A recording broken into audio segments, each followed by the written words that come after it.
Hello friends, good morning to all of you. कुछ important current affairs को discuss करते हैं। सत्येंद्र प्रकाश जी को PIB that means press information bureau, इसका प्रिंसिपल डायरेक्टर जनरल इनको नियुक्त किया गया है। इनके कुछ बैकग्राउंड की बात करें तो इसके पहले ये क्या थे, प्रिंसिपल डायरेक्टर जनरल थे सेंट्रल ब्यूरो ऑफ कम्युनिकेशन के, जिसका हेडक्वार्टर दिल्ली में ही मिलता है।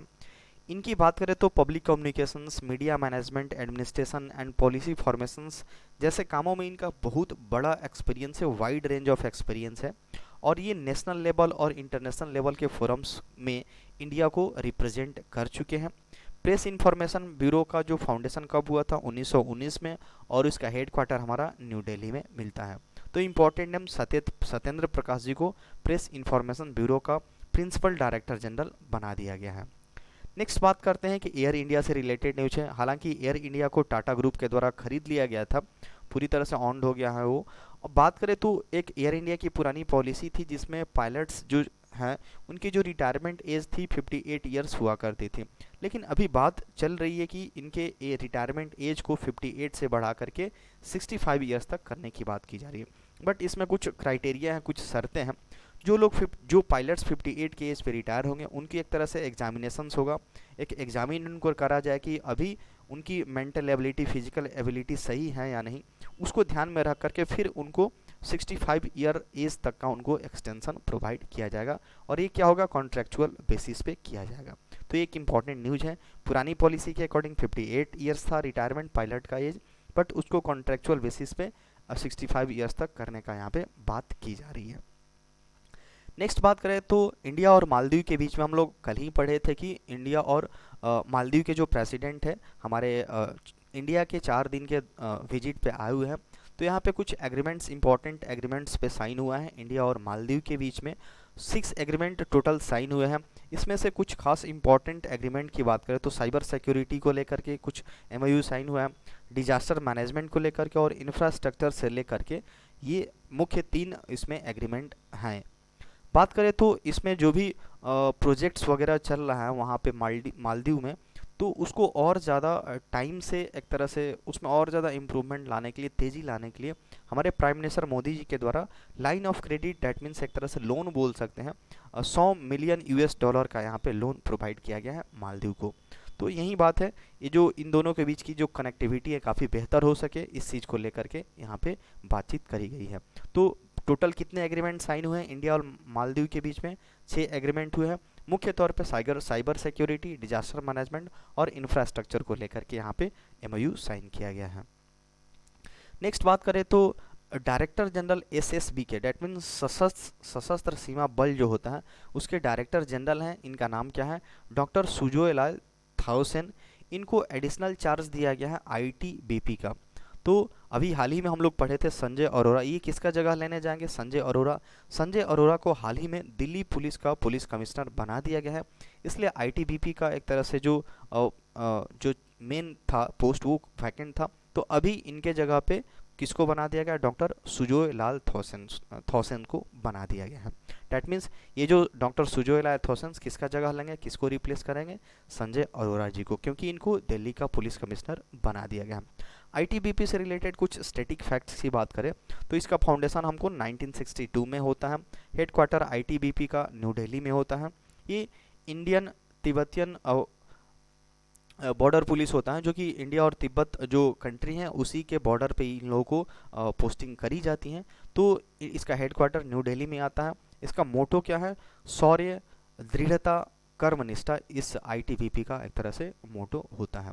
तो डॉक्टर सुजोयलाल थॉसेन को आईटीबीपी का अभी एडिशनल चार्ज सौंपा गया है। ये किसका जगह लेंगे, संजय अरोरा का। नेक्स्ट बात करें तो नॉइज़ एक कंपनी है जो एक फिटनेस बैंड बनाती है, एक बोल सकते हैं कि स्मार्ट वॉच बनाती है। तो इसने क्या किया है, वानी कपूर को अपना ब्रांड एम्बेसडर बना लिया है, क्योंकि उन्होंने एक नया सीरीज को लॉन्च किया है, एक्स फिट 2 सीरीज लॉन्च किया गया है, और इसी के एक बोल सकते हैं उपलक्ष्य में बोल सकते हैं कि ये ब्रांड एम्बेसडर बनाया गया है वानी कपूर को। ये काफ़ी इंपॉर्टेंट ये न्यूज होगा, बस यही इंपॉर्टेंट है, वानी कपूर को बनाया गया है किसका, नॉइज़ कंपनी का, जो एक्स फिट 2 सीरीज लॉन्च होने जा रही है। वर्ल्ड बैंक ने क्या किया है, ऑगोस्ते टैनो को अपना इंडिया के लिए कंट्री डायरेक्टर नियुक्त किया गया है। वर्ल्ड बैंक ने क्या किया है, ऑगस्टे टैनो को इंडिया के लिए कंट्री डायरेक्टर इनको नियुक्त किया गया है।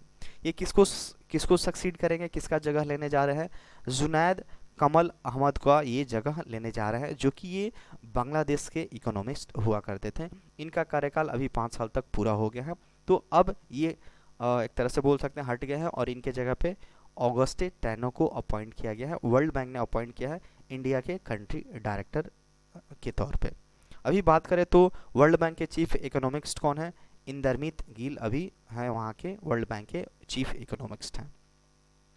नेक्स्ट बात करें तो एक पॉइंट है जिसका नाम क्या है 5140, द्रास जो कारगिल सेक्टर में आता है, इसके नाम को चेंज किया गया है और इसका नाम क्या रखा गया है, गन हिल। जो इंडियन आर्म फोर्सेस की जो विजय हुई थी उसी को याद करने के लिए, जो कारगिल वार हुआ था उस दौरान हमारे भारतीय सेना की जीत हुई थी, उसको याद में ये जो पॉइंट है 5140, इसका नाम चेंज करके क्या रख दिया गया है, गन हिल रख दिया गया है। बात करें तो ये जो 26 जुलाई 1999 को इंडियन आर्मी ने एक तरह से ऑपरेशन विजय चलाया था और इस युद्ध में जीत हासिल करी हुई थी, तो इसलिए हर साल हम लोग कारगिल विजय दिवस हर साल 26 जुलाई को भी मनाते हैं। तो यहाँ पे इम्पॉर्टेंट यही है कि पॉइंट 5140 का नाम चेंज करके क्या कर दिया गया है, गन हिल कर दिया गया है।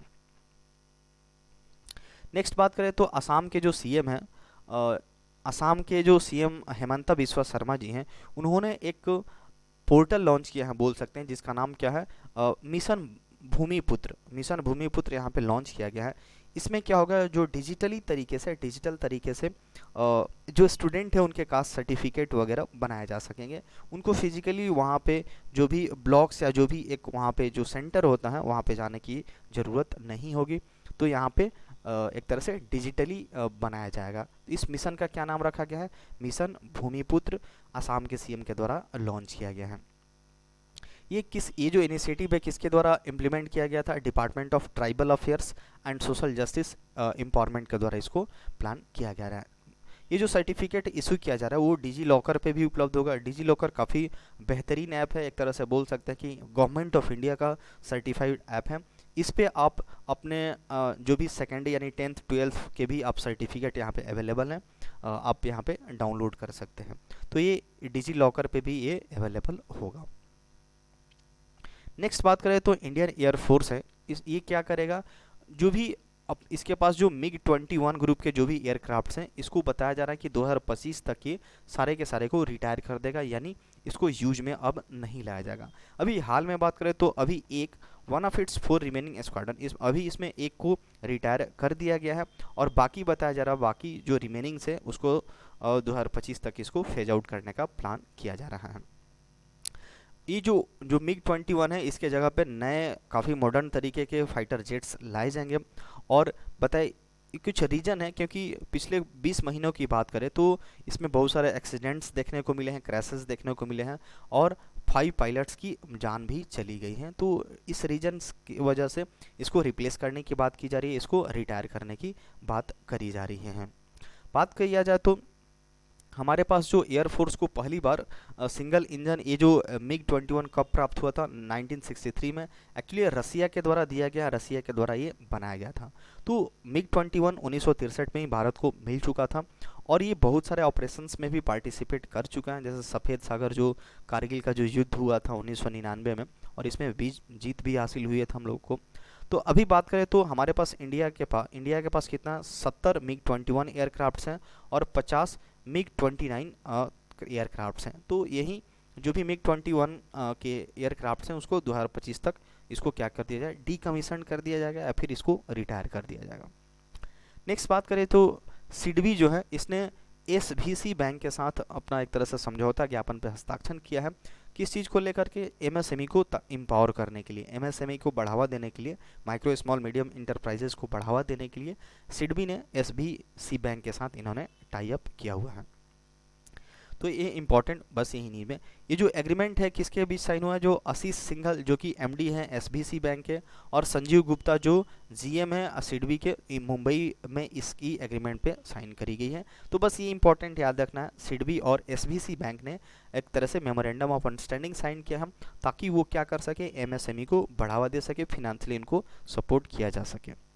नेक्स्ट बात करें तो इंडिया, नेक्स्ट है हमारा इंडियन ऑयल और NTCA, that means national tiger conservation authority है, इसने एमओयू साइन किया है ट्रांस कॉन्टिनेंटल रीलोकेशन चीता, एक प्रोजेक्ट हमारा चीता चल रहा है, प्रोजेक्ट चीता, इसमें जो भी इन लोगों का जो चीता का जो रीलोकेशंस है इसको लेकर के यहाँ पे इंडियन ऑयल जो है ये काफ़ी मदद करने जा रही है एनटीसीए को।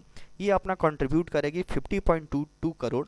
अगले 4 साल की बात करें तो ये जो री इंट्रोडक्शन प्रोजेक्ट है चीता को लेकर के, जो हमारा चीता एनिमल्स है वो हमारे इन्वायरमेंट के लिए काफ़ी इंपॉर्टेंट है, तो उसका रीलोकेशन करने के लिए यहाँ पे इंडियन ऑयल काफ़ी इसको मदद करने जा रहा है फिनेंशियली। तो ये government of India, it is a national project involving NTCA. Nodal agency इसकी कौन है, एनटीसीए की नोडल एजेंसी मध्य प्रदेश की जो सरकार है उसकी अभी नोडल एजेंसी है। That's all for today.